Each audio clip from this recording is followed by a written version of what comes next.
Il y a des gens qui, même si vous les combattez, ils ne se marieront jamais avec des mauvaises personnes.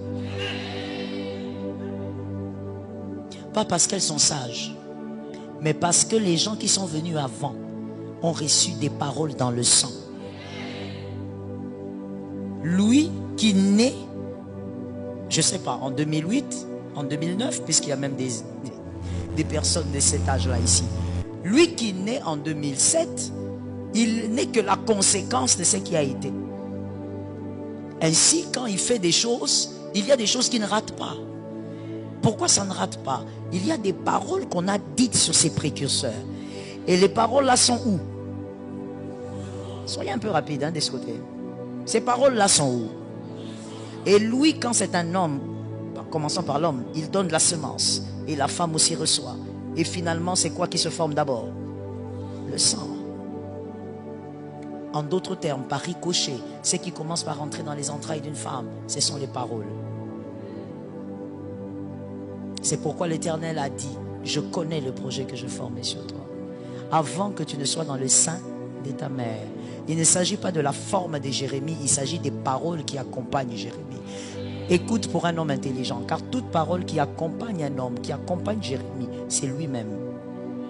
Le véritable toi-même, ce n'est pas ta forme, ta taille. Le véritable toi-même, ce sont les paroles qui t'accompagnent depuis le sang. Voilà pourquoi on peut combattre un homme charnel, on ne peut pas combattre un homme d'esprit. Car un homme d'esprit, il est parole. Or, les paroles ne se combattent pas. Les paroles se subissent. Dis ça à deux personnes. Quand on dit ça à des personnes, est-ce que tu peux au moins parler? Ou bien tu as un problème avec la voisine? Que tu aies un masque ou pas, dis à quelqu'un, les paroles ne se combattent pas. Les paroles se subissent. C'est pourquoi les hommes d'esprit, quand ils veulent bénir, ils parlent. Les hommes d'esprit, quand ils veulent bénir, ils ne donnent pas 100 $. 100 $, c'est du papier, ça va terminer avant le soir. La bénédiction, elle va produire des millions. Les paroles, lorsque une parole est déclarée sur ton précurseur, ton père, je veux le dire de manière très simple pour qu'on se comprenne. Qui a béni ton père? Ton père a-t-il été béni? Ton père biologique, parce qu'on parle du sang, on parle des précurseurs physiques. Qui a béni ta mère? Quelles sont les paroles de bénédiction qui circulent avec ta mère? Ou qui ont circulé avec ta mère? Parce que toi, tel que tu es là, tu as la totalité des bénédictions qui ont circulé avec ta maman. Et je ne parle pas de sa réussite, je parle des paroles qui l'accompagnaient. Est-ce que quelqu'un m'entend bien?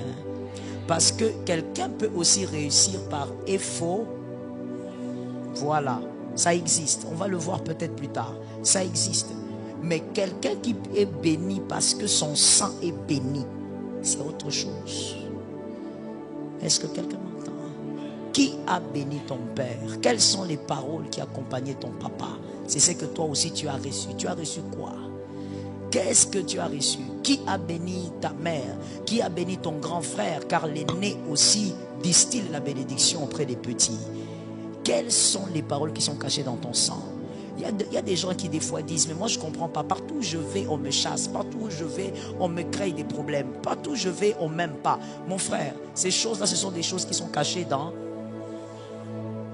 Ce n'est pas ton visage le problème.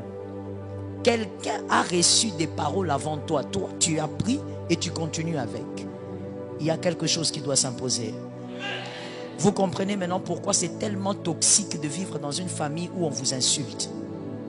Parce qu'en dehors du fait que tu ne sais pas quelles sont les paroles que ton papa avait, que toi tu as hérité, mais quand tu grandis encore dans la famille, au lieu même qu'on te bénisse parce que tu ne sais pas, tu es dans une famille où on t'insulte, on insulte ton intelligence, on insulte ton corps, on insulte tout ce que tu fais, et finalement tu grandis avec beaucoup de problèmes. Voilà pourquoi il y a des gens, je te donne un conseil gratuit, la terre est comme ça, est-ce que je peux parler à quelqu'un? Est-ce que je peux choquer quelqu'un? Localise un voisin, dis-lui, même si ça choque, ça nous enseigne. Voilà pourquoi il y a des gens, mon frère, la vérité c'est qu'il ne faut pas être ami avec. Il y a des personnes, tu les gardes dans la présence de Dieu en prière, mais ne sois pas son ami. Pourquoi tu ne peux pas être son ami? Parce qu'il y a tellement de paroles mauvaises dans son sang que ces paroles-là risquent même de te faire tomber là où tu ne peux pas tomber.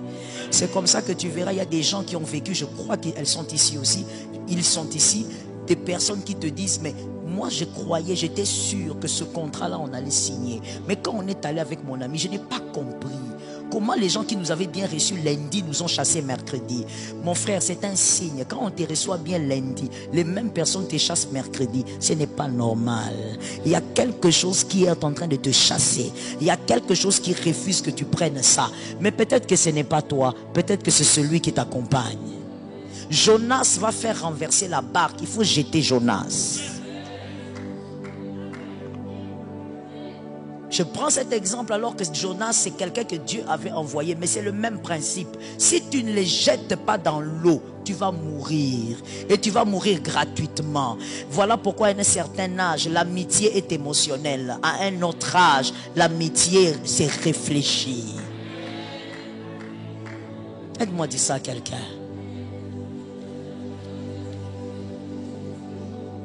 À un certain âge, l'amitié est émotionnelle. Quand tu as 4 ans, 8 ans, 10 ans, 12 ans, 14 ans, l'amitié est émotionnelle. 16 ans, un peu. Mais quand tu atteins déjà 17 ans, et quand je vois ton visage, tu n'as pas 17 ans. Donc quand tu atteins déjà 17 ans, ma soeur, fais attention. Quand je vois ton visage, je comprends que toi, tu as commencé avec Mobutu et tu as continué. Tous les présidents, tu les as connus. Donc fais attention. À un certain âge, on n'est pas amis parce qu'on a grandi ensemble. On n'est pas amis parce qu'on a été en Ngouma et les parents se connaissaient. Il faut que je te voie clair. Si je ne te vois pas clair, il y a 2 destinées pour 2 personnes. Chacun choisit son chemin, c'est tout. Il faut que ça soit clair. Est-ce que quelqu'un m'entend? Ma fille Gertrude, est-ce que tu comprends?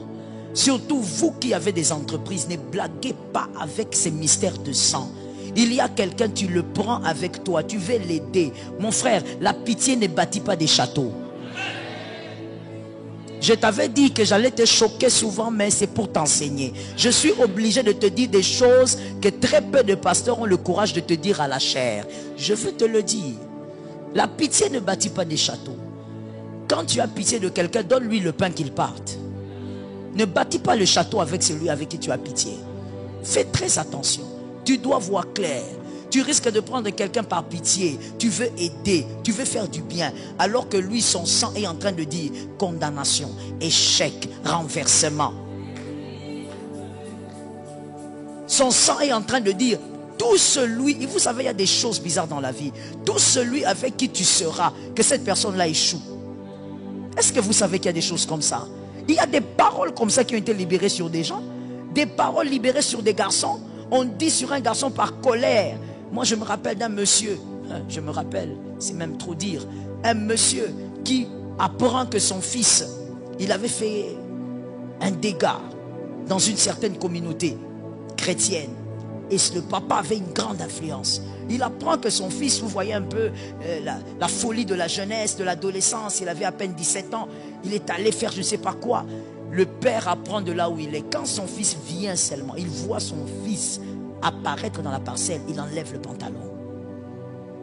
Le père enlève le pantalon, il enlève tout.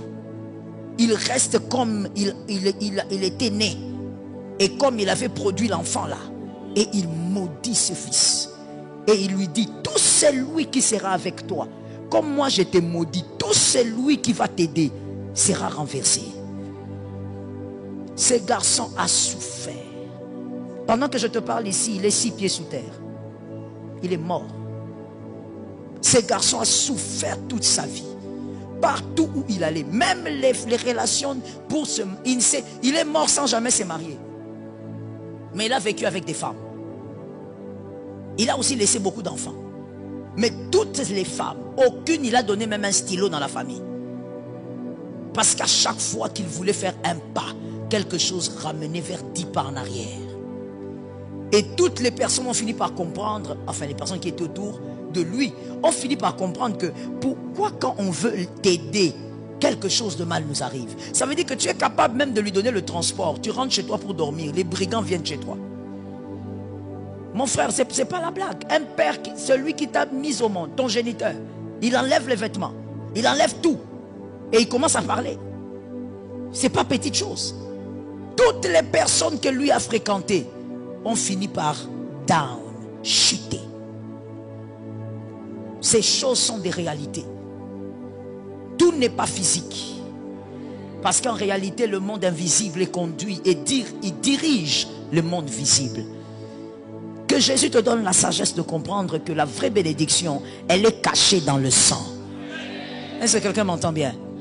Est-ce que vous comprenez maintenant pourquoi? C'est une brèche que j'ouvre pour vous expliquer encore mieux cette partie et évoluer. Vous comprenez maintenant pourquoi dans certaines cultures et aussi chez nous les Africains, ça a toujours été que lorsqu'un fils veut se marier, c'est la famille qui choisit. Mais la famille ne choisit pas la fille. La famille choisit la famille. Et qui dit famille dit sang. Ce n'était pas seulement pour l'éducation, mais c'était aussi pour savoir quelle est la qualité du sang qui va s'unir à notre sang. Quelles sont les paroles qui sont déclarées là-bas? Ce sang-là évolue comment? Depuis des générations, ce sang-là a évolué comment? Leur grand-père a-t-il prospéré? Leur père a-t-il prospéré? S'il a prospéré, c'est que c'est une lignée bénie. Et vous verrez la famille dire, notre fille va épouser ces garçons-là. Ce n'était pas pour rien. Aujourd'hui, vous avez amené le modernisme. Vous voulez choisir vous-même. Regardez comment est-ce qu'on vous trompe. Regardez comment est-ce qu'on amène, il y a les désordres partout. Regardez comment est-ce que les mariages font 6 mois. Mariage high-tech. Les mariages IA. Les mariages font tout au plus 1 année. Et tout se casse. Et aujourd'hui, le fait de casser même un mariage ne veut plus rien dire. Les gens sont très fiers de ça et les gens en parlent même sur les réseaux avec fierté. Et tu entends une femme en train de dire, pourquoi que je ne divorce pas? J'ai divorcé et j'ai trouvé un autre. Qu'est-ce que tu as trouvé? Par la grâce de Dieu, pendant ces enseignements, tu vas découvrir, si le Seigneur te fait grâce, que tu peux vivre mais échouer sans le savoir. Tu peux même être en train d'échouer, mais toi tu t'acclames. Calamité, drame. Tu t'acclames toi-même, mais tu es en train d'échouer, mais tu t'acclames. Que ce drame ne t'arrive pas.